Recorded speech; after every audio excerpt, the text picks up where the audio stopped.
So as we close out another week here at the Damage Report in truly fantastic style. Now, Fridays are our favorite days because we try to have a little bit of fun to remember why we, are alive and all that. And we throw out some trash. That's always exciting. We're gonna do that. We normally do it with Brett. Brett's the best, obviously. Thank you, Brett, for watching right now. But today we have a special treat, and that special treat is Jason Carter. Jason, how's it going? John, TYT, I'm back. And look, I have a very special caffeinated drink just for you, John Iadarola. This is, I don't know the brand, but it's pumpkin spice something. It's pumpkin spice something, and it is yummy and delicious. So cheers from to the Dragon spice family something. too. Yeah, John, how are you? I like the idea that you filled up a glass half with pumpkin spice and then just a little bit of water or LaCroix. Pumpkin spice something. Very glad to have you here. Let me give you an update. I am drinking some Too Strong coffee. Jason, I have been sick for several weeks, ever since I got back to a trip from a vacation in Missouri. And I need to tell you something that you might not like to hear. Okay. Since I went to Missouri, like 3 weeks ago, 4 weeks ago, I have not had a single Monster.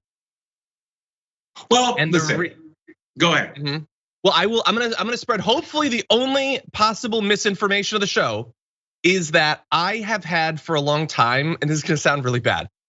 I've been very conscious of like pressure in my chest. Sure. And to some extent, I wonder how much I'm just imagining it. But I decided with some of the stuff I've read about monsters, is it necessary? And so I've stopped. And I do have to say, I don't feel the pressure anymore. Well, so John, don't listen to me on anything, especially medical. Well, first of all, I'm proud of you for turning over a new leaf. I think it's very cool that in your spry old age of 25 that you are taking your health. No, I am 26 to be fair.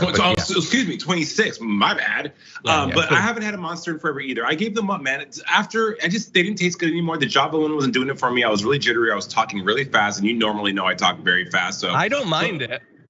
But this has like, I don't know, it's just so yummy and cozy, and it's just it's fall in the cup. I've recently started having these little cinnamon dolce latte things. They're very good. But anyway, that is our coverage of our caffeine addiction for the day. Very excited to have you here because you may be shocked to find out, the audience now definitely will be, that we have a lot of other things we're gonna be talking about on this day. And as I said, we will be throwing out the trash. There's still time to go vote in the community garbage person of the day poll if you'd like to. But in just a little bit, we're gonna be leading things off with a little bit of a look back at a quarter century of Fox News. And then after that, we've got some really interesting stories having to do with the pandemic. Companies getting rich while screwing you over on COVID funds. We've got a debate about hospitals and COVID. What should they be doing? What shouldn't they be doing? Updates on Matt Gaetz and his truly happy marriage, no problems there, and a whole bunch of other stuff besides. We got a lot of great stories to get to. I hear that Jason has a particularly spicy garbage person for the day, but we don't want to say what it is. I won't say what it is, but I mean, the time has come. I was an early adopter of this person, thought he was a genius, but now questionable. He is questionable. Okay.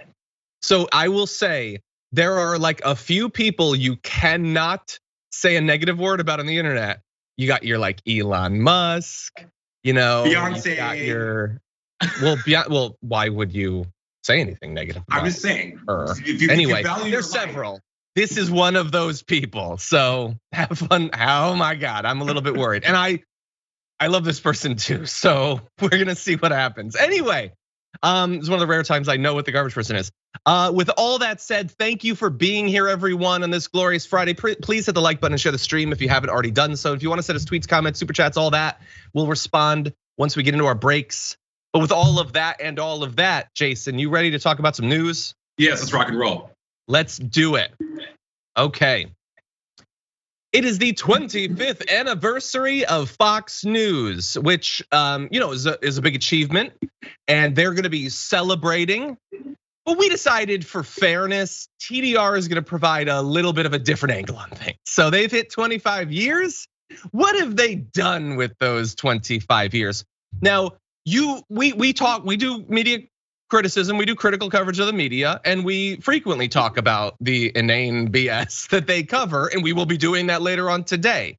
But I'm not talking about the recent stuff. If you've been following the Damage Report, if you've been following American politics for the last 3-4 years, you've seen a lot of this stuff. And a lot of it is really scary. And you might think, dear God, what has become of Fox News? I've even thought that from time to time recently. But I'm about to make you feel a little bit better and worse at the same time. That's the mission statement of the show. Because the stuff going back a long way was really bad too. So with that, Jason, let's cover a little bit of this. And by the way, the vast majority of all the research on this has been done, not surprisingly, by Media Matters for America. They've been doing like almost the entire 25 years critical coverage of Fox. They deserve an endless amount of credit for that. And they've got, for everything we talk about here, they've got 100 other examples. Right, but yeah. I want to touch on a few of the threads of Fox over the last 25 years. So one is support for war and attacking people who think that we should think twice before invading another country, damn the costs. So way back in 2003, Fox host Bill O'Reilly said the Iraq war would, quote, not last more than a week. I didn't even know that before this. He also said that once the war in Iraq began, those opposed to the action should, quote, shut up. Yeah, they wouldn't want to like cancel anyone or anything. I mean, they're against that. They're all for free speech. But if you don't support the imperial action of our government, shut up and keep it to yourself.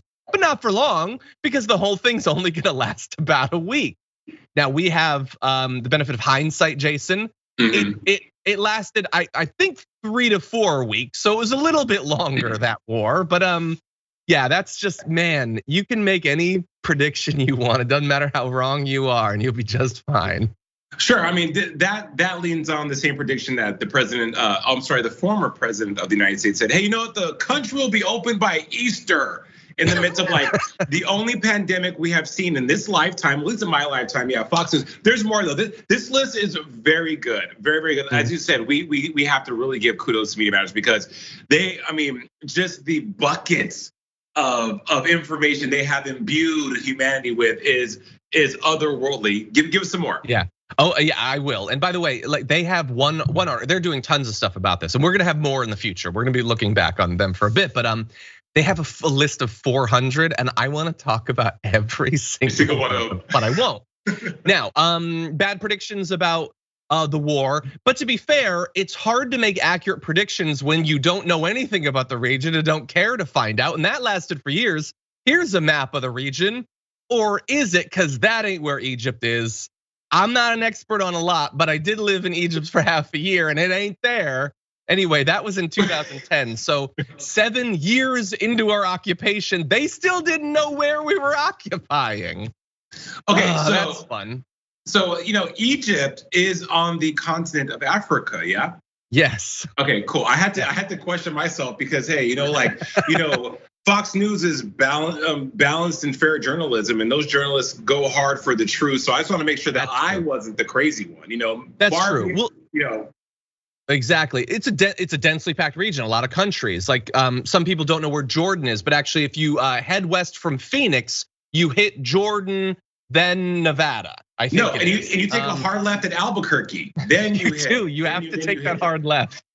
Anyway, I'm gonna mix things up. We're gonna go back through. We're doing a chronological thing, but I want to play a bit of a video. So the Daily Show has put together just some of the lowest moments, generally having to do with sexual harassment and stuff like that. So go to their Twitter account to see the full thing. I just want to show you a little bit of how insane it gets over there from time to time.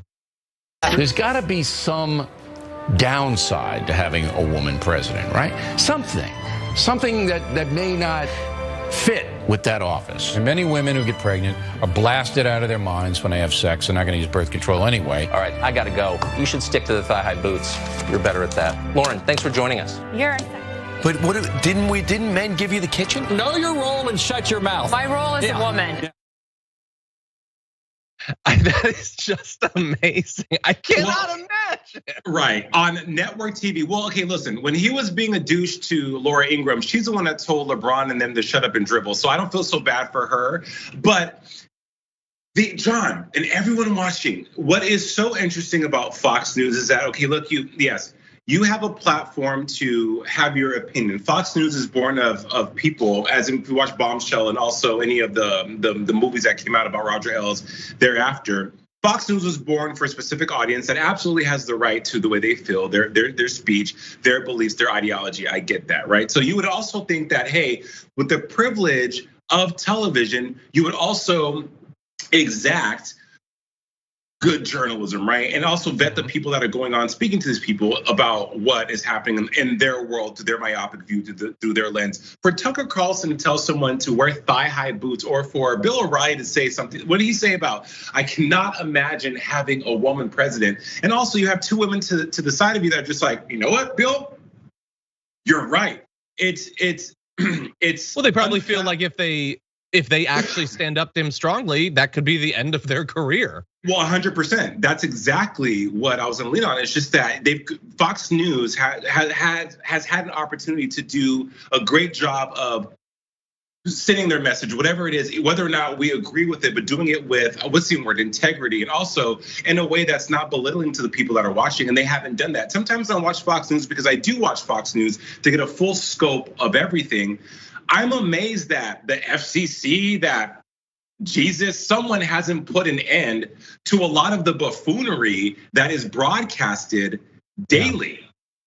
Yeah, and look, some of it is, like just eventually the impetus for legal challenges. Like there's in the full Daily Show video, there's a bunch of the stuff against Gretchen Carlson that ends up making it into the movie and everything. But then there's also stuff, and we're not generally focusing on the guests in the ones I'm gonna be talking about. But they have guests on who talk casually about like Barack Obama being assassinated and stuff like that. Like that's the truly vile stuff. But I want to jump ahead to 2005. I'm going to be to Skip. I'm going to be jumping ahead a little bit. I think this might have been the first year of the War on Christmas. Fox News aired 58 segments on the War on Christmas in less than 1 week. And I want you to think about like all of TYT, all of our shows, the Twitch stuff. If we did 58 segments on literally anything, you'd revolt. Imagine if we just did it on a war on a popular holiday. But that's what they did, and they have kept it up to this year. We are launching into the 2021 edition of the War on Christmas, Jason. The war. So, John, jog my memory again, because when I hear the War on Christmas, I feel like it's people who are mad they didn't get that Bath and Body Works sale, buy one, 3 1, get one for free. Like I'm confused. That's what it is. I would imagine, John, and I can't speak for all conservative people, but a lot of the conservative people I know, Christmas is like sacred, Jesus, religion, the Bible, the foundation of America. We hold these truths to be self-evident, and God we trust. All these things. So now there's a war on Christmas. What are they fighting against? Furbies not being available at Toys R Us, which is closed down. Like what is the war on? You're right. Why is Christmas so violent lately? Yeah, you can't have a war against the true Christian Christmas because that's, within your heart. It's a relationship you have with Jesus and all that. Right. They mean anything that doesn't glorify the commercialized spectacle, the non-religious part of Christmas. If you stand against that in literally any way, then that's a war on Christmas. So they're really revealing themselves there. Bill O'Reilly, by the way, you'll be shocked to find out, shows up in a lot of these, especially in the early years. In 2006, Bill O'Reilly said that same-sex marriage was linked to interspecies relationships. There are some ways that Fox has gotten a little bit better, although most of this hatred has now just been transferred over to the trans community. Sure. John, okay, so I am in a same-sex marriage, and bestiality is not my thing. I'm not looking to. You dodged a bullet. Right. I mean, iguanas are rampant here in Miami, and I'm not looking to get it on with the iguanas in my front yard, but or aliens. There's not like an alien that coming out of my stomach. Bill O'Reilly, man. I bet his mom's real proud. Oh yeah, I'm sure.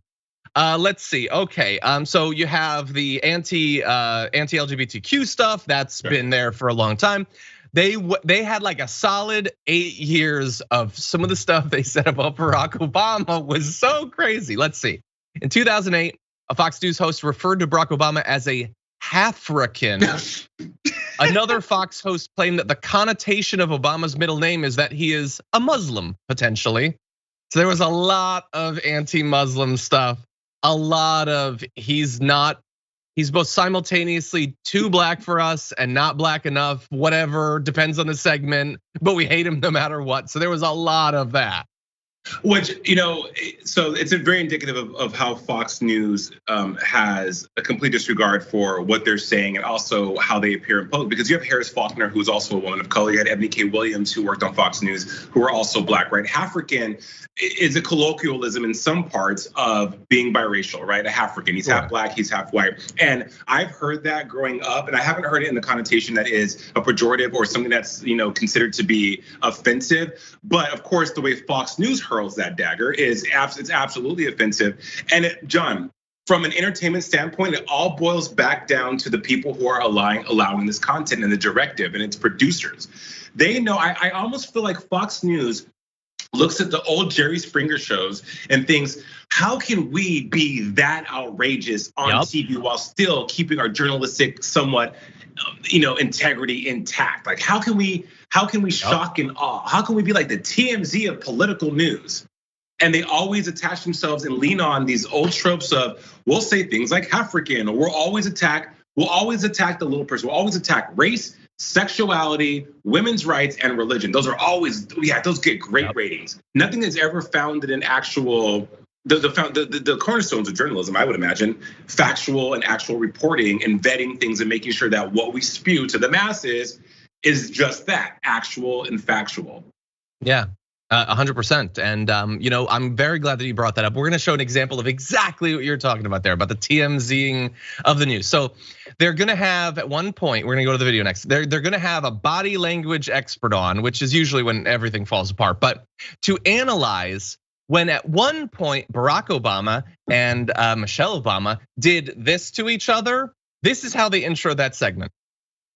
A fist bump, a pound, a terrorist fist jab. Do you remember that? Yes. That's insanity. But that's what they did, because maybe instead of it just being sort of a cute, intimate moment between two people that love each other, maybe they're signaling that they're both part of Hamas. Right. They are a Taliban. That would be like, I don't know, Hillary Clinton and Michelle Obama sharing a hug. Ooh, the feminist agenda is on the rise. They hug, their breasts mashed together. That means that the feminine energy is being spewed into the world. Oh, I mean, don't do it. Stop the madness. Do it. Stop the madness. Oh my God. Yeah, that's just insane. And then of course, there's that stuff. It's just, and then there's just a straight lying. So like, I didn't even cover.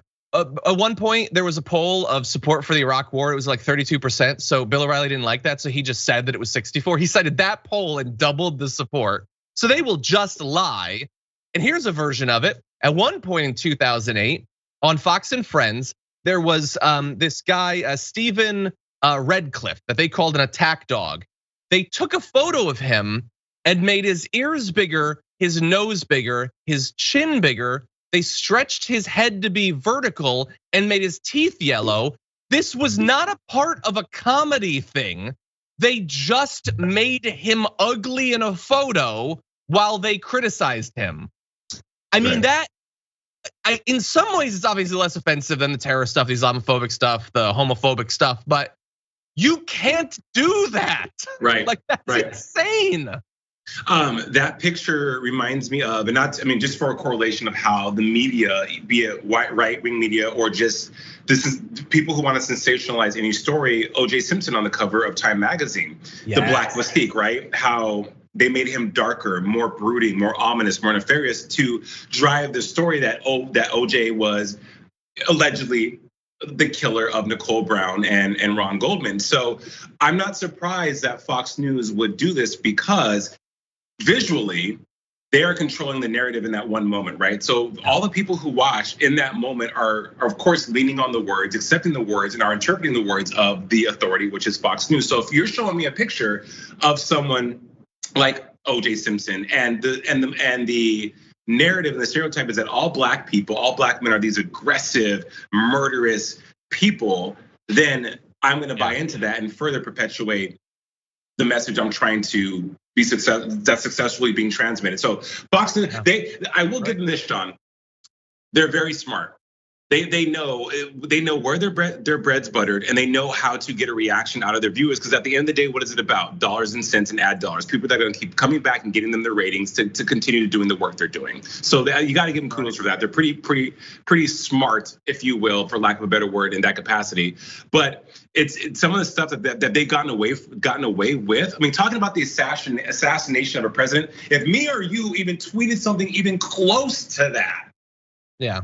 The guard dogs are coming out, right? Jobs lost, accountability, like accountability like a mofo. There's no way to come back from stuff like that. But yet Fox News has been able to skate by scot-free. Yeah, I remember when like Hassan made a joke about Dan Crenshaw and like the right went crazy about it. Like that, would that even make this list? Maybe it would be one of 400 things on this list. Like, dude, glass houses, seriously. Right. Okay, we have some more. Oh, by the way, and Sophie points out, I don't know Redcliffe's religion, but the idea that they might be doing it to get their anti-Semitic audience fired up, I could totally. I don't know that he's Jewish, but again, they're lying. So maybe they just do an anti-Semitic attack against someone who's not Jewish. I honestly don't even know. Anyway, okay. Some of what Fox has been up to since way back, they've been very consistent on, and so I want to track some of the big threads, including things that we are still fighting with now. So, for instance, the minimization of concerns about climate change. At one point in 2009, they showed literal just footage of snow with the chyron saying global what? That I remember that actually. That was a hard one because me and my scientist buddies, we'd been cooking up this scheme to convince people that climate change is real. And then it snowed and we thought, we're doomed. Proof positive we're wrong. But that is the level of intellectual honesty and rigor they have brought to the conversation about climate change for like going on a decade and a half, basically.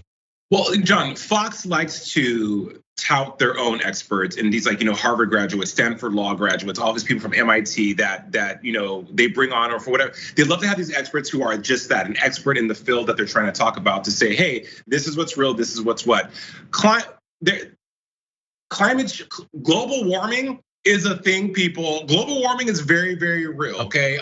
Climate change is very real. Like you can't jettison one thing for the other. You can't say, well, climate change isn't real, and then bring on experts who say,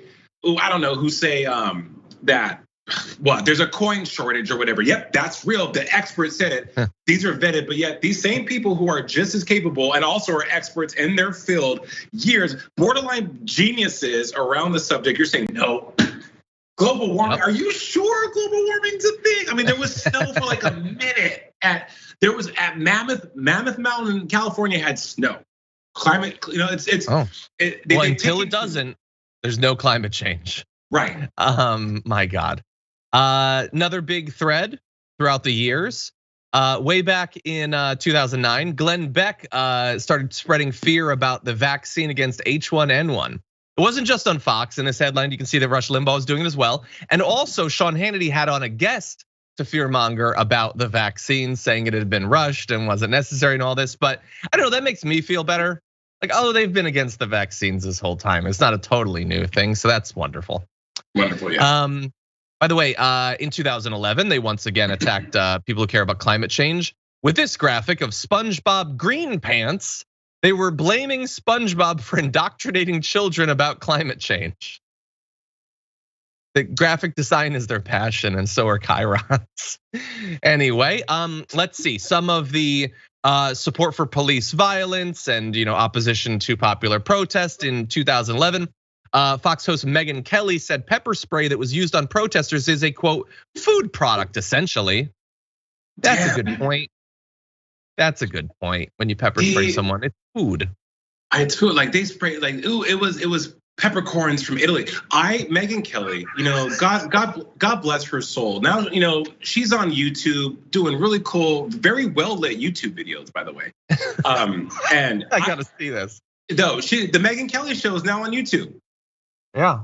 Yeah, seriously. Meghan looks great. I'm as good as Megyn Kelly now. Not because I've gotten better, but because she's gotten worse. I'm being ridiculous. But Megyn Kelly, I was giving her a lot of passes. I read her book, Stand for Something or Settle for More. Settle for More. And I was like, Megyn, I'm here for that. But that complete regression on how I feel about Megyn Kelly. Wow.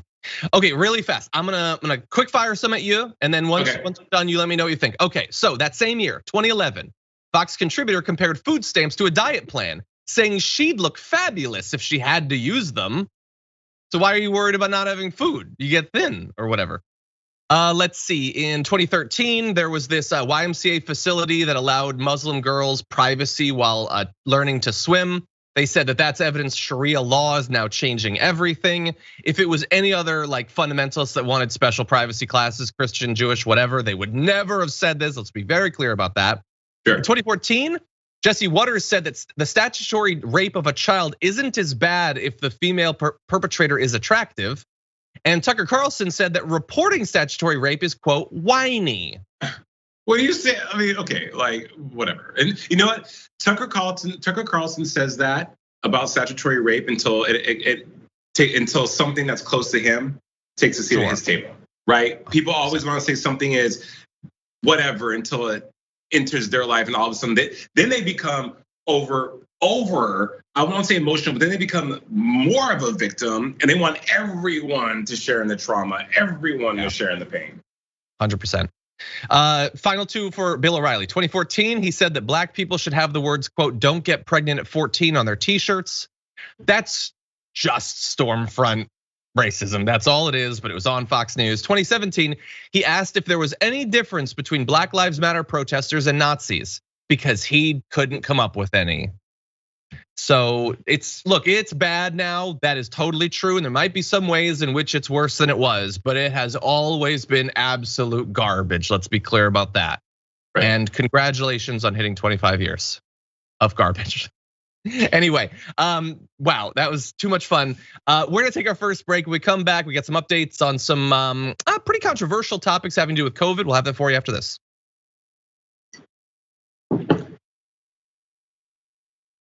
How does Fox, I'm telling you, there's producers and conversations of people who think about how they can do the craziest shit ever on TV and get away with it. Jason, you're excited too. We're still live. Anyway, thank you everybody for being here for the social. Please make it an emoji. Please, you gotta make it an emoji. Okay, anyway. Jason's been gone for a little while. He doesn't remember the customs. Anyway. Okay, I am going to literally cry on air today. Okay, so we're gonna read some comments while we're still online. We'll see if that lasts. Anyway, over on YouTube, Dragon Wheels has been a tier 1 member for 8 months, says love being a Dragon Squad member of the TYT family. Thank you for that. Susan Cook became a tier 1 member. And then I saw this, Susan, you upgraded your membership to tier 2. How nice is that? Thank you, Susan Cook. Getting access to the emojis as well as the brand new purple dragon emoji and also our 10 list. Earlier this week on Monday, I did a top 10 list with Viviana of our top 10 desert island movies. Had a lot of fun. Susan now gets to watch that. Jesse became a tier 1 member as well. Thank you so much. Okay, let's see. In reference to the video that we played of the Fox hosts, Zivis on Twitch said JFC 1950s slap a wife mode. That's all it was. And why not? That's who their audience was. So they were playing to it. They had guys who, like, I won't go into specifics, but that was their demographic, and so they were playing to it, and they still do. A lot of those people have since died of old age, but they're still broadcasting to that demographic. Let's see. Zaya says, I can't believe that I'm a year older than Fox News. Wow. Yeah. It's amazing how much damage they've been able to do in not that many years. Okay, May Money in the Building says, happy Friday, y'all. This chat is for Jason because I freaking love me some Jason. Oh, cool thank you, John. Much love from the Witch Queen of Oakland Dragon. Thank you, May Money, appreciate that. Okay, Timothy Brown says, House of the Dragon teaser was good. Bend the knee to the Rogue Prince. Did you watch that teaser? Me? No. I should be excited. You probably would expect that I'm excited. No, I don't know. I did. Yeah. So I was really excited that there's some black people in it. No. No. Wait, the new House of the Cards, right? House of in this Westeros Game of economy. Game of Thrones, right? Game of Thrones, yes. Yeah. There's some black people in it. I'm glad. I'm good. Make it happen. I know that there was some new teaser images for the Wheel of Time show, which I am super excited for. Can't wait for that coming out next month. I'm gonna try to get Jason to watch it. Maybe it'll be terrible. I don't know. I hope so. I've been reading these books for, I don't want to say how long, longer than Fox News has been alive. Anyway. John, when's your novel coming out? What's the update on your novel? I'm working on the 3rd draft. I thought I was done, but then I decided I want it to be good. Hey, no one's gonna publish it anyway. Time. Thank you. It's a crazy idea. Nobody's gonna publish it, but I have to make it better. Anyway, thank you for asking though. Aurora Salinas says, Jason, you are freaking awesome and I love you. Thank you so much for making my anniversary day even better with your beautiful brain and smile. My pleasure. Happy anniversary. Happy anniversary. Matthew Taylor says, you guys are fantastic. Never stop speaking truth to power. Love the work you do and wish we had you in Canada. Much love and gratitude. Stay safe. But that's a great thing about the internet. You do have us in Canada. But I know what you mean. I don't know like the first thing about Canadian politics. I apologize, but thank you for being here. Okay, let's see. Oh man, Drew in Georgia just said, John, are you pulling a jank in reference to my book continually being delayed? Them's fighting words, okay? And this is supposed to be a safe space for the Dragon Squad. So throw them out the window, everyone. It's defenestration time. I am having too much fun. Okay, unfortunately, we do have to get serious for a bit. It'll get crazy and wild again, but let's jump into some serious news. So over the last year and a half, occasionally the federal government has put some money into, keeping our society running and all of that. And a lot of that money, well, went to corporations. The idea was we give them a bunch of money, it saves jobs, it keeps the supply chains going, it keeps our society working. But did it? Because they got the money, there's a lot of ways that they continue to screw us over. And so we've got this report from the Center for Biological Diversity's Energy Justice Program and Bailout Watch. And it has to do with power plants, power companies that got tons of money, but still kept cutting power for some reason. So they analyzed 16 different large electric utilities and they found that they collectively received a $1.25 billion bailout, but still cut power to nearly 1 million struggling customers in the US between February of 2020 and June of 2021. And here's the thing, you might say, okay, so they cut it for 1 million people, they got this money, maybe it wasn't enough. But I want to be clear, it very much was enough. The companies received enough funding to forgive customer debt hundreds of times over, but instead, many handed out executive bonuses and increased shareholder dividends. DTE, one of these companies, bumped investor payouts from 714 million to nearly 800 million over the last 2 years, while its CEO received a $2.3 million pay increase last year. And many of them said that the cost of doing business became more expensive, social distancing, buying PPE, stuff like that. But they could have canceled every bit of their customers' debt and made sure that they kept having access to their power for just 8% of the bailout sum.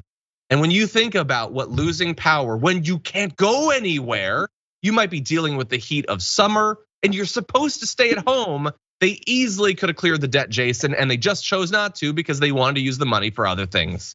And line their pockets. I mean, what do you say to this, John? Yeah. This is unacceptable. I mean, there was someone who was mentioned that his bill was $243, right? And in the grand scheme of things, $243, especially in Los Angeles, that's like half of what your normal utility bill is. But in some parts of the country, that's really expensive. I mean, it's expensive everywhere.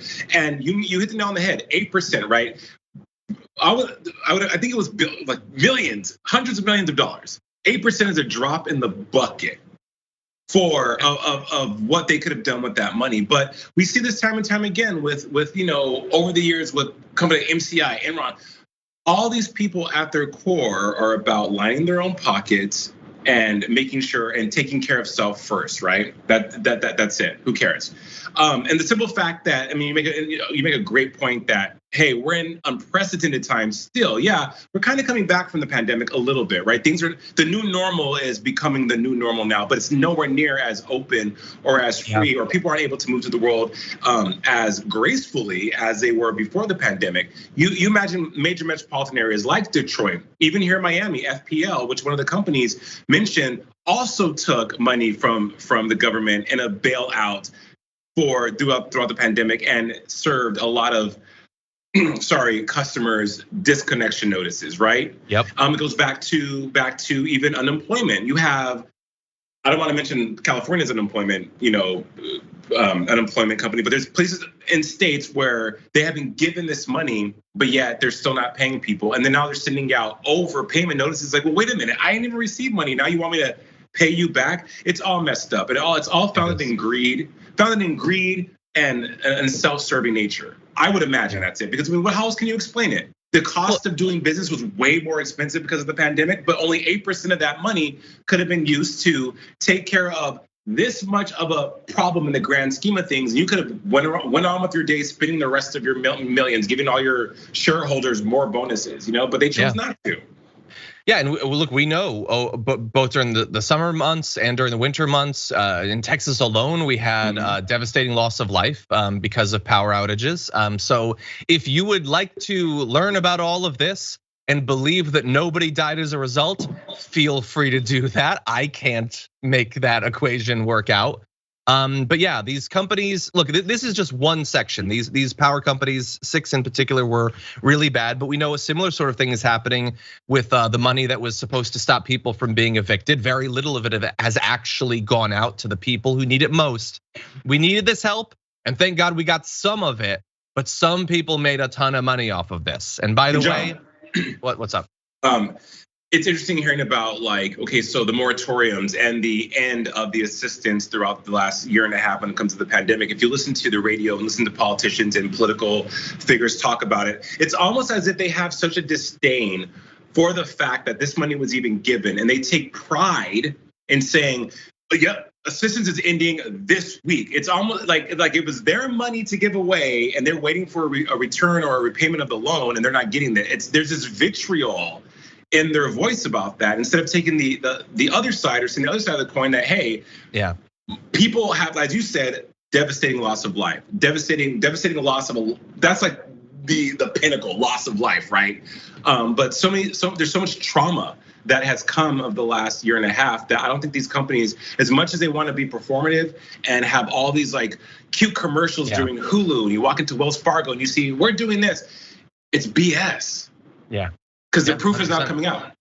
We had the grocery store chain who's all about their heroes and everything, and then 2 of the stores tried to unionize, so they literally closed the entire stores. They just stopped those stores. Yeah, they're heroes to you, huh? Anyway, yeah, just devastating. Okay, we're gonna roll right into this next story, which is somewhat related. Talked about it earlier in the week on the Young Turks, but I really want to know what Jason thinks about this. There's a hospital system in Colorado that says that those who are on its organ transplant wait list won't be offered an organ. And if they were on it already, they will now be denied access to an organ if they refuse to get the COVID-19 vaccine, citing the significant risk that the virus poses to transplant recipients. Several individuals who have been taken off of the list have talked to their representatives and made big news out of this. But bear in mind, the hospital says that it's long been standard practice to require organ recipients or donors to get vaccines for things like hepatitis B or the MMR shot. That's been there for a long time. The spokesperson, Dan Weaver for UC Health, this is the health system, says conditions on organ transplants are not new. They say that you have to do vaccinations as well as things like perhaps stopping smoking, not drinking alcohol, demonstrating that you take other medicines to ensure not only that you will survive with the organ, but that your body won't reject it, which is always a concern too. So none of this is really new, Jason, but the fact that it's everything having to do with the pandemic and vaccines has been, brought up to crisis levels. So a lot of people feel like this is different, that they should not be allowed to discriminate against the unvaccinated in this case. But I'm curious what you think about this. So I can only speak from someone who can imagine what it's like waiting for an organ, right? Like we talked about devastating loss of life when people don't receive life-giving organs that have been on a list for a long time, who follow protocols prior. Let's say you've been on an organ list, an organ donation, or you've been waiting for an organ for 4 or 5 years. Mind you, COVID's only been prevalent in humanity for the last 19 months or almost 2 years now. So personally, I feel like it is an issue because it's a lot of people, John, still feel. Full disclosure, I'm fully vaccinated. I've done my research. Me too. I've been able to say, hey, I feel safe to get the vaccine. There are people who don't want to get the vaccine, but also take very good measures and very good precautions to not expose themselves and not expose other people to the vaccines with PPE and whatnot. So I think that they are. How do I say this without sounding like a douchebag? I think some people are using vaccination as they're weaponizing vaccination a little bit, if you will. I think that if someone's been has followed all the precautions that's been on the organ donation list for multiple years, they should still be able to get an organ even though they're not vaccinated, right? Because a lot of people still feel like they don't know, there's not a lot of more evidence, or they feel they need to do more research, and they should have that right to say, hey, I don't want to be vaccinated, I'll do it on my own time. If I was waiting for an organ and I wasn't gonna get one because I wasn't vaccinated, I think I would get vaccinated just because, what do I have to lose? I've been vaccinated for everything else, but hospitals should also take into account that COVID and this situation is fairly new, and the Hippocratic Oath is do no harm. Are we doing harm to people by denying them an organ if they're not vaccinated? Is that the next? I get what you're saying. I will say that I do disagree. The argument could be made that there are a limited number of these organs. They're gonna go to one person and not another. So if you give it to someone who is sort of opting into an increased risk of dying from COVID, another person doesn't get the kidney and they die. So there's harm being done potentially in any event. But also, and especially we do have to make clear, a lot has been said of the fact that the mortality rate from COVID is really low. Conservatives are like, you don't need to worry about it because it's so low. Well, it is a significant pre-existing condition for those who've just had organ transplants. So they've done studies. For transplant patients who develop COVID-19, 20 to 30% die. So it is like 10 to 20 times more deadly for people who've just gotten transplants than for people at large. And if you can just get the shot and you choose not to, and there's only a few kidneys, there's not enough to go around, and only a few livers. Like, if you would not give a liver to someone who drinks a bunch, and that is one of the things that can stop you from getting a liver, I don't think that increases your risk of dying by 20 times, but this does. I don't know. I respect what you're saying, but I disagree.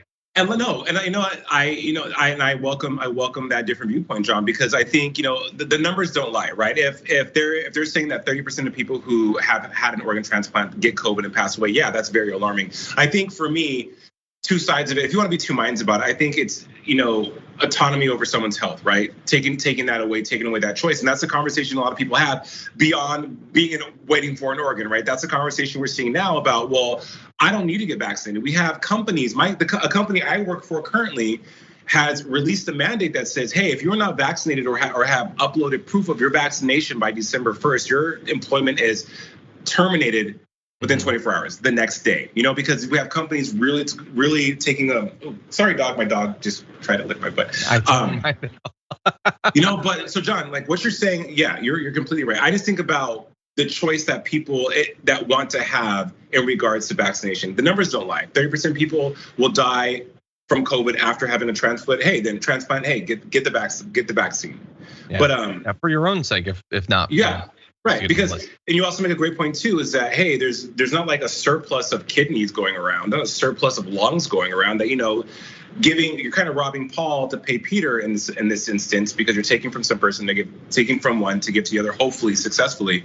But I think the argument people have now, as I said, in and out of the health system, is autonomy over my own health. Why am I being told what I need to do when I've been armed with all the information to protect myself, in addition to getting the vaccine if I choose to not. So I feel like we're at an impasse, John. This is our first impasse on the damage report. I think this is it. for the show, for our relationship as friends. I think that that's it. Anyway, okay, so these are our two different stances. We'll see what people think. Maybe we could do is Brooke on? Maybe we could do a Twitch poll on that.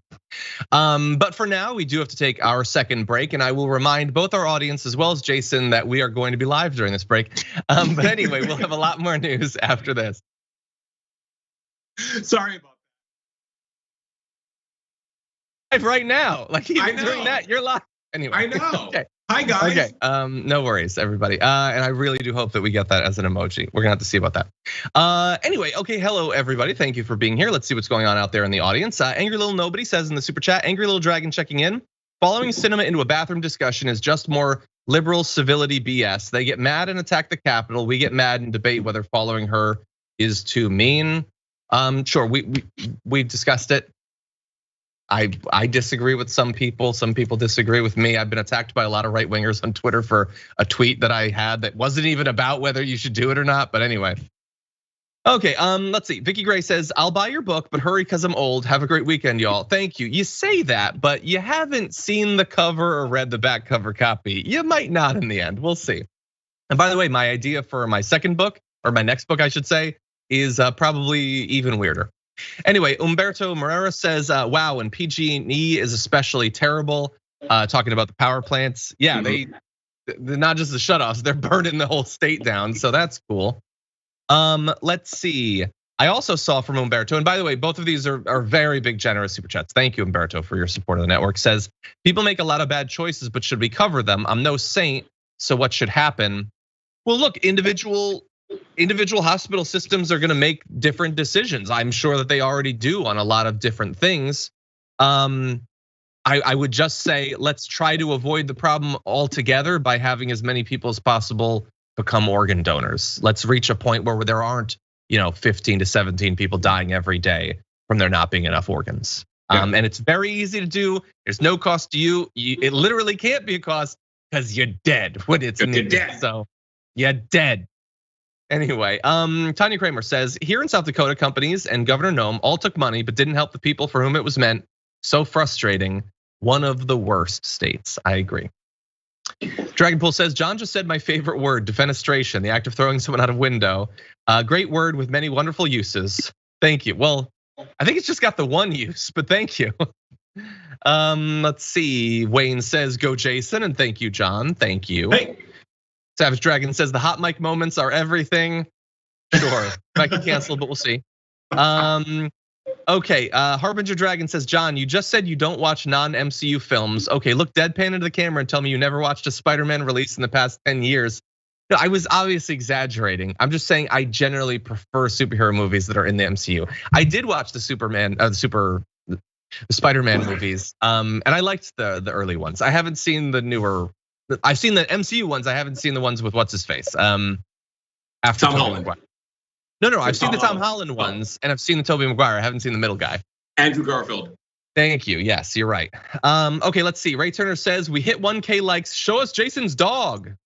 I do want to see the dog eventually. Oh my gosh, guys! Like I can get her. I can get her if you want me to get her. I'll get her. Yeah, maybe coming out of our next break, we'll have her. Okay, I'll go get my baby. Thank you. Bernie the Kiwi Dragon says, tomorrow is the first anniversary of mom's passing from cancer. She couldn't be an organ donor, so donated her body to a medical school. Thanks again for yours and friends' shout out last year. Obviously very sorry that you've experienced that loss and that your family has. Hope that you're doing well today and love that your mom chose to do that. Okay, let's see. Kenny from Philly says, Jason, show us your dog. Coffee Stout Dragon became or has been a subscriber on Twitch for 15 months and put a Jason emoji there. Thank you for that. PH Diva hit 9 months, says happy to celebrate the arrival as a baby dragon. Thank you. Happy to have you with us. Okay, lots more fun news. Don't go anywhere. We're coming back after this.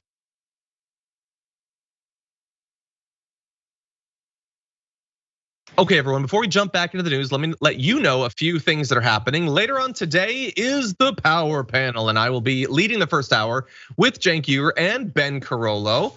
That'll be the beginning of a twitchy Power Panel because Ray Vanna will be on with Jared Jackson and Cenk as well. You can watch all of that at 6 p.m. Eastern time, 3 p.m. Pacific time. Should be a lot of fun. Also, we'll remind you, we are in the closing days of this, but not only will Indisputable be on after our program, Jordan Ewell will be on as a co-host, Pedro Gonzalez will be on for debate. That'll be a lot of fun. We're not in the closing days of Indisputable. That's going to be here. What we are in the closing days of is your chance to help Rashad Richey win Best TV Anchor in Atlanta Magazine's Best of Atlanta 2021, recognizing his work on Indisputable. If you'd like to do that, it is super simple. Go to tyt.com/Rashad and type in Rashad Richey in the box and submit your vote. You can do this today. You can do this every day until October 11th. How awesome would it be to see Rashad win that honor? That would be great. Okay, with that, we have, I think, just enough time to do this story. So we're gonna jump into this. There aren't a lot of updates on the legal case against Matt Gaetz just yet, but that does not mean that he has not been busy in the court of public opinion to reassure everyone that he ain't worried about this at all. He's doing just fine. And it's not causing any concerns personally for him either, the allegations that he engaged in underage sex trafficking. If you go to his profile page on Twitter, you know where I have Bunny Hugger, he has happy husband. He's just a happy husband and a Florida man. One of those two things is true. He is a Florida man. But he wants to really reassure you, Jason, that everything's working out just fine. He recently tweeted, "My politics are whatever this is," with a photo of him and his wife looking at either the sea or the flags or both, I don't know. And she responded with, "Mine or whatever this is," and now they've kissed. And it's not a selfie, like they have a photo crew that took photos of the back of their head. My politics are looking at politicians like this and just thinking, what is this? I don't know. But anyway, they're very happy, Jason, which means there's nothing to worry about, which means there's no case against Matt Gaetz. That's what I'm getting out of this very carefully crafted PR effort by Matt Gaetz. Oh man, I am too. You know, social media is just really crappy. Okay, so good analysis on who took that picture. Who did they hire to take that picture? Secondly, I hate these living your best life shots these couples do, especially here in Florida. Florida, things that happen in Florida. People park their cars on their lawn, weird. Trucks parked on lawns everywhere. And photos like this with Matt Gaetz and his happy wife. But this is what his base, they want to see, right? They want good traditional values, right? We can forgive everything as long as you make amends, you get back to what matters. That's being a good husband, being a law-abiding citizen and putting the Lord first and standing for America. That'll get you off. Seriously, that'll get you off, because that's what essentially what he's saying, and that's what people do. You hit the nail on the head, John. It's a rebrand for Matt Gaetz, and all the pictures you showed leading up to that were he's so smug. But you know, I feel like Matt Gaetz is going to get away with a lot. Seriously. Yeah, we've talked about this a few times. It's entirely possible. We're gonna have in just a moment a little bit of an update on it. But it's not just people on social media that are noticing him going really hard on the "no, I swear we're happy" thing. Let's see, a Republican who worked with Gaetz in Florida said it's definitely been noticed. It's somewhere between look over here magic trick stuff and maybe pretending the investigation isn't happening. There's not a lot that Matt Gaetz does that isn't in some way, shape, or form very carefully crafted image management. Apologies. Another Florida political insider said, Matt is all about the optics. If you told me tomorrow he's adopted a baby from the African continent, it'd be like he's firing on all cylinders. That's a weird example to give, but sure, he is about the optics. And bear in mind, these optics don't come cheap. I can't say for sure that these are the people that took the photo, but we do know that he paid $825,000 to the Logan Circle Group for advertising and strategic campaign consulting. In like a 1 month period earlier this year, he spent $825,000. They also spent $20,000 to Roger Stone's Florida firm Drake Ventures LLC for strategic campaign consulting. Apparently for the $20,000, they advertised that he should dress up like Two-Face everywhere he goes. They decided not to go with that advice. I think that was probably a good call. Roger Stone, it's not all hits with him. But anyway, yeah, they want you to believe that everything is just fine. And I sort of get that. And speculation about the personal life is probably pointless, but it is Friday and I don't care anymore. I don't buy it. I don't buy it either. No, look, if people that have a happy life, if your truth is your truth, and your life is truly that. You don't have to have a highlight reel to show that, right? Also, man, those sums of money to pay to fix stuff is just indicative of like, yeah, Matt Gaetz is a smart guy. He realizes that you got to invest, and it's like a bad episode of Scandal. He hired Olivia Pope to come in and fix the situation, and he paid over $1 million for it, close to $1 million for it. And this is the return on his investment, right? This is what they told him to do.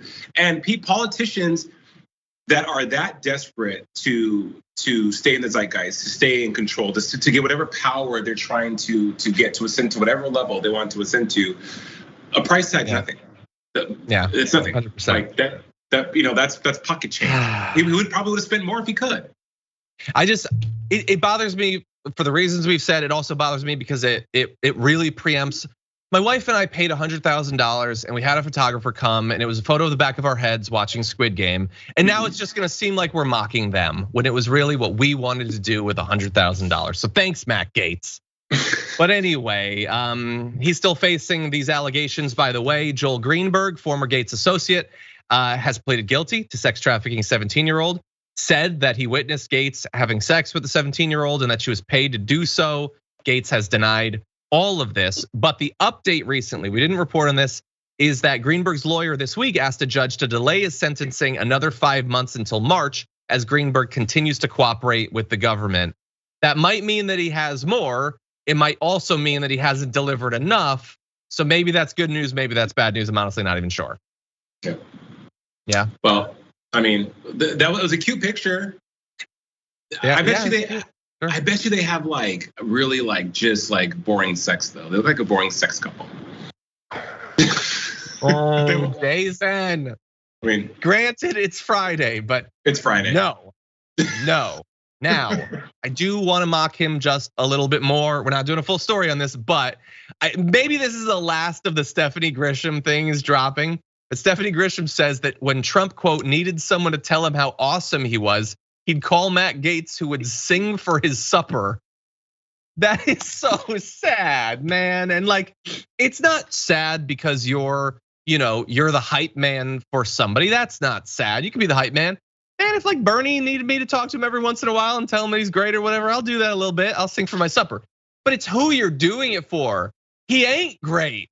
Why are you so excited about this guy who sucks so bad?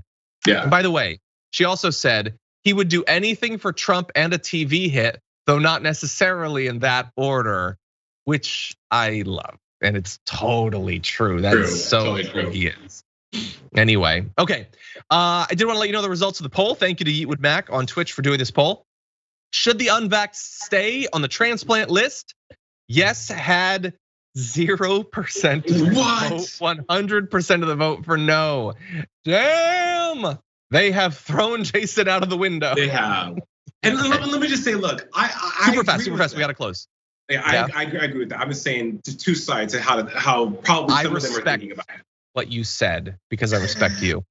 Anyway, everybody on our linear platforms, thank you so much for watching. Really do appreciate you being here. If you're on Twitch or on YouTube, we got way more where that came from, including throwing away some garbage people of the week. That's coming up after this short break.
Welcome back, everyone. We've got a special treat for you.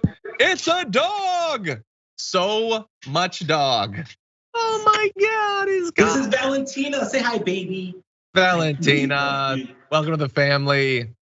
That is the biggest dog that has appeared on this show. And I believe it's as big as all the other ones combined, actually. Thank you, Jason, for that. Much appreciated. Welcome back, everyone.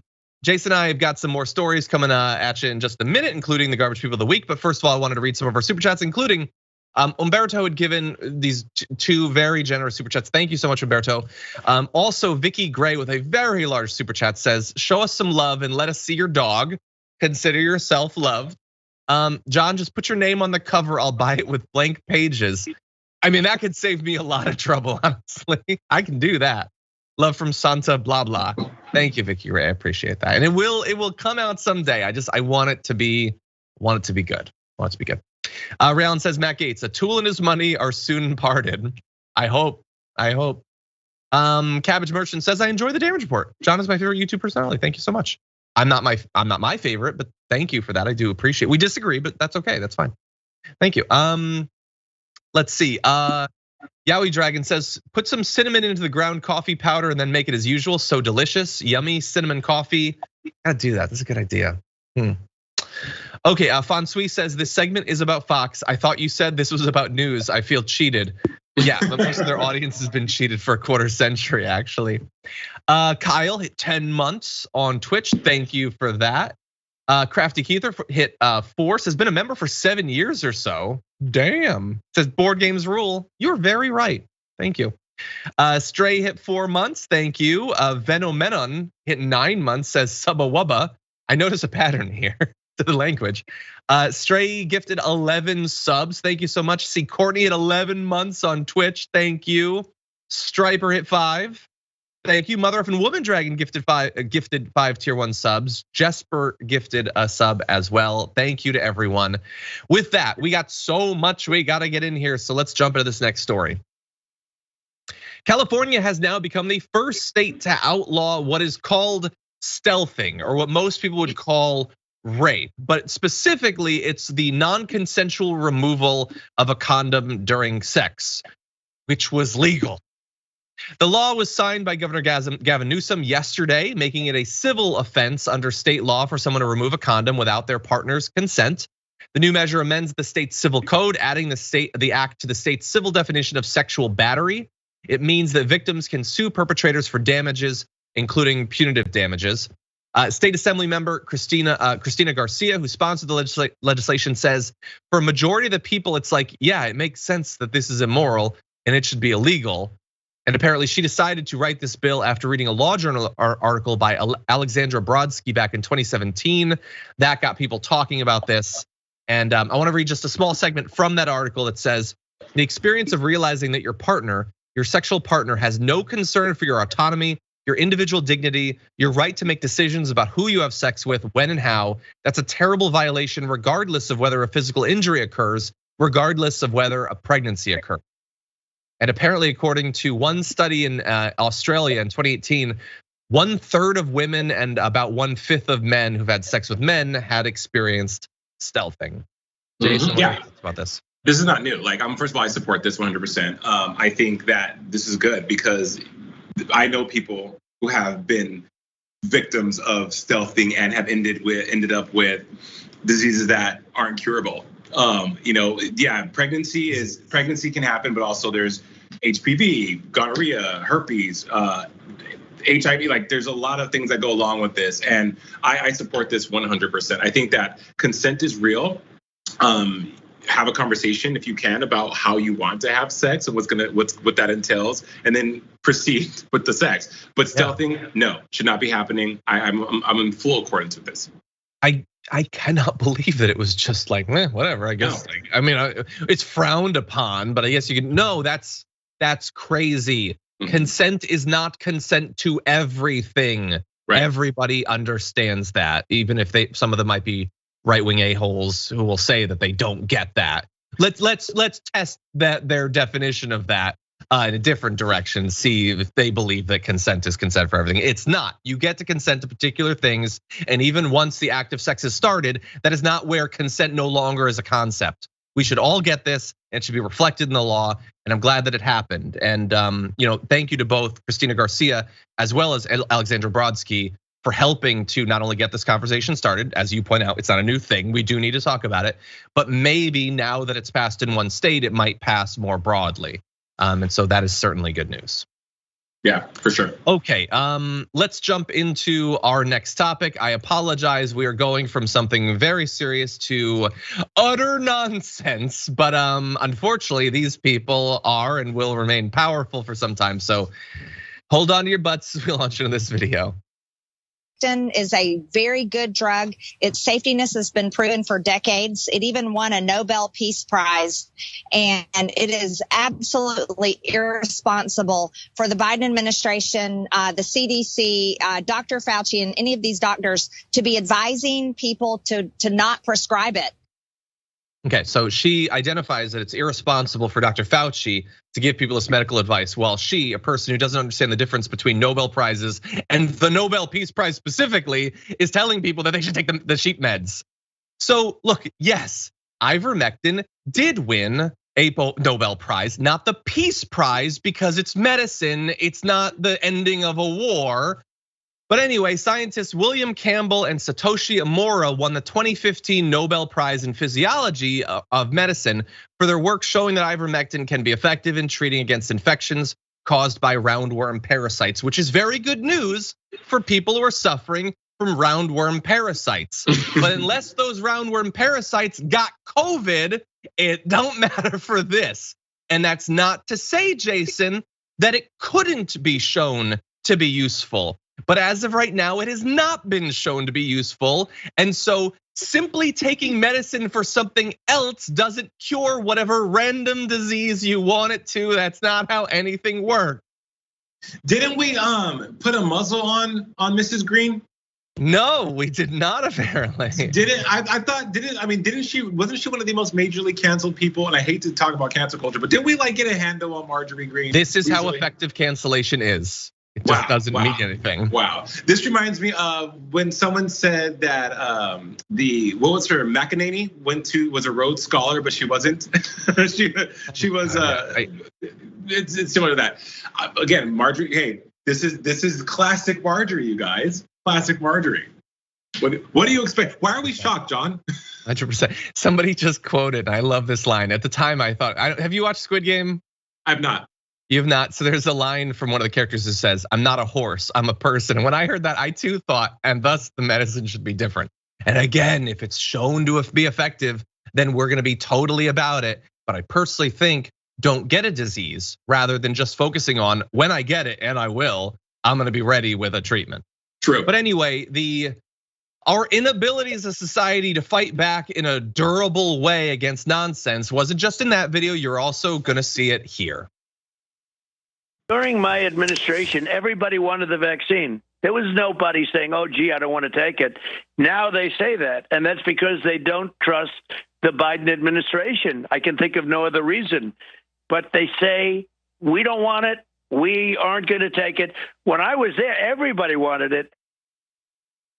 Okay, so the idea, he is on Fox News talking to Sean Hannity about why people might not want the vaccine on a network that has spent every single day telling people to be scared of this vaccine. And they're just trying to figure out, what could it possibly be? Maybe it's Biden, in fact. But I will ask you this question, Jason. Is it Biden that they don't trust when Trump gives a speech and tells people on camera they should get the vaccine and they boo him?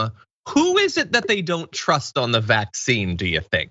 It's definitely Cheeto. And also, I mean, look, if we think about the lineage of the vaccine, when Trump was in office, the vaccines were something that were new. Also in 2020, when COVID onset to humanity, of course, we're gonna want a vaccine because we don't know what this is and we don't wanna die from what we don't know what this is. So yeah, give me a vaccine to cure it. Sure, I'll take anything. Now, as humans and as American people, I keep saying humans, as the American public and the people of the world, we have been educated with the pros and cons of things, which is a good thing. We should know the pros and cons of things, but it has nothing to do with an administration. It has nothing to do with who's in office or in regards to our whether or not we should take a vaccine. If Bill Clinton, who was one of the most loved presidents, even though he was impeached for, doing his thing, if most loved presidents in the world said, hey, you guys should take this vaccine. So people will be like, well, let me think about it. It has nothing to do with who's in office as to whether or not we're going to be vaccinated. Trump is delusional. Exactly. Yeah, and we know why. We know several different reasons contributing to different groups' vaccine hesitance. Sure, like they don't trust Biden, some of them, but that ain't why. And that ain't why Fox turned against it. Fox would have turned against it if Trump had won, regardless. Right. Okay, we are gonna prep for our final segment of the day. I'm gonna read just a couple of comments. I do wanna briefly say, I am genuinely surprised that you have not watched even a single episode of Squid Game yet. That show is very, very good. What show is very, very good? The Outer Banks. That's a very, very good show. But there's just too much to watch. Let's keep it. There's too much TV, recommended TV to watch. I saw that. There is, that's true. And like, I watched Midnight Mass recently, but like, no, Squid Game, you gotta make time for Squid Game. Watch the first episode. Come on, it's so good. Fine. I will. I haven't watched The Outer Banks, but anyway. So good. Okay, Alex says, kidney dragon here. No vax should mean no organ. Donated to mom 10 years ago. Her immune system is still weak. She was quarantined until recently. Took multiple attempts for vaccine to actually take. Thank you. And again, we have our disagreements and still respect, lots of respect. Ferret Queen, I have not yet watched the season finale of Archer. I haven't watched any of the episodes. I really need to do that. Bob Shade says you are amazing. No, you are actually. In fact, I looked into it and you're the one who's amazing. Let's see. Okay, there's so much going on Twitch. Swift Turtle hit 13 months, says 13 months being kept sane by my dragon family. Tough job, but you all did it well.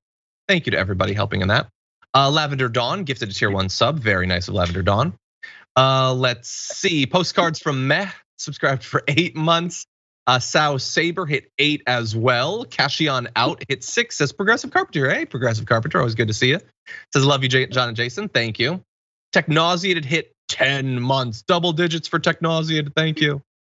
Let's see. Pure Alicia hit 11 months. Says almost a year on Twitch. Fan since I got hooked on Think Tank in 2015. Wow. Watch TDR daily with my Essa Kitty Oliver the Otter Bear. Love new Ben and Ray editions at TYT fam. You give this disabled, neurodivergent millennial heart hope in a hopeless world. That's really nice. Thank you. If you started watching from Think Tank, which I know very few of you did, please post a comment in the chat. I do miss Think Tank. And thank you, Seahawk Dragon and Shorty as well. That said, okay, we are running low on time and we got some big topics to talk about. So are we ready to go? Ready to go? It's the end of the week, and so it's time to take out the trash.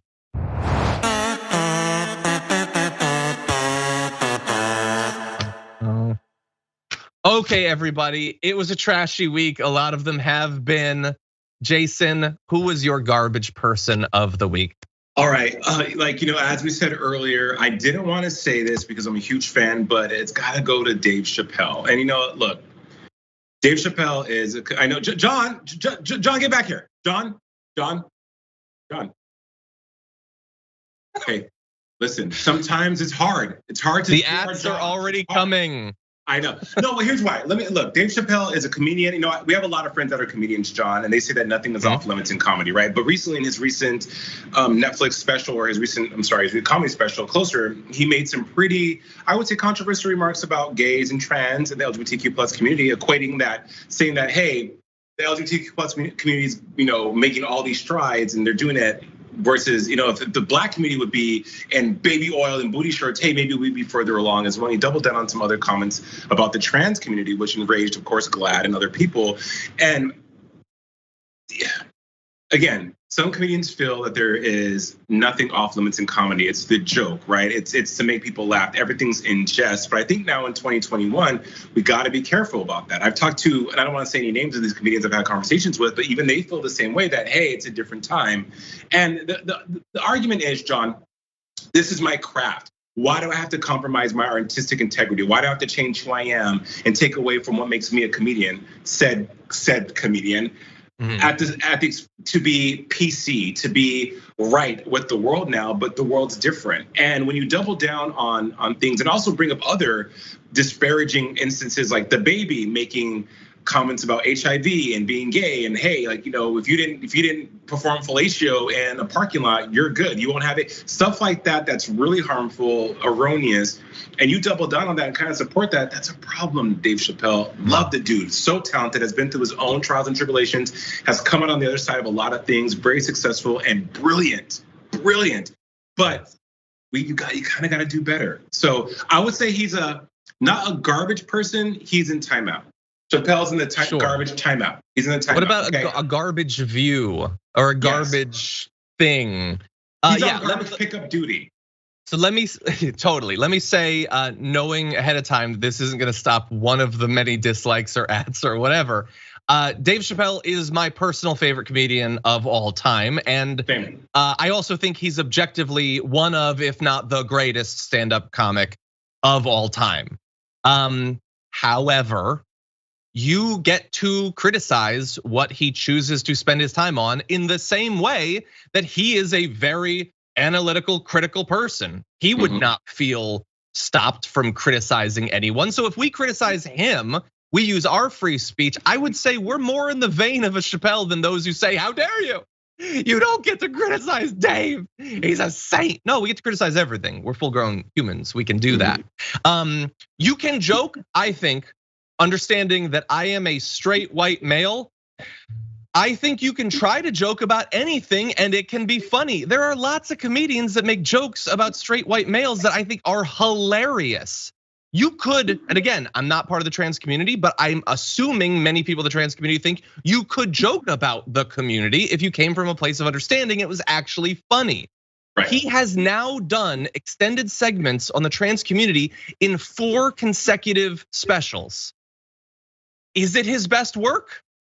Literally, no, even if you're a huge Dave Chappelle defender, which I generally am, is this his best work? Is this what he should be spending his time on? Is this the powerful group in society that his amazing, brilliant analysis can shed light on? Is this what he should be spending his time on amongst everything else that's going on in our society with white supremacy and fascism and the COVID stuff and all of that?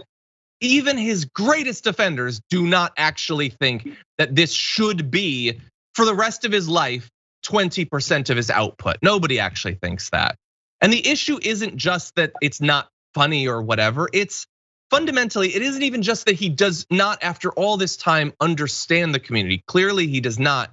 It's that he doesn't care to. Like, he really is coming across as a person that doesn't get that just mocking a group that you don't understand is not the best thing you can do. And he's obviously rightly defensive about other groups, like black people, like black men specifically. If there was a comedian who was just focusing nonstop, he would rip them to shreds. And not because it's cancel culture, but because we're adults who get to criticize things. And so as much as I love Dave Chappelle, I've seen Dave Chappelle in person. He's the best comedian ever. I love his comedy. That doesn't mean he's immune from criticism. Right. Understanding, of course, I'm not a part of the community, obviously.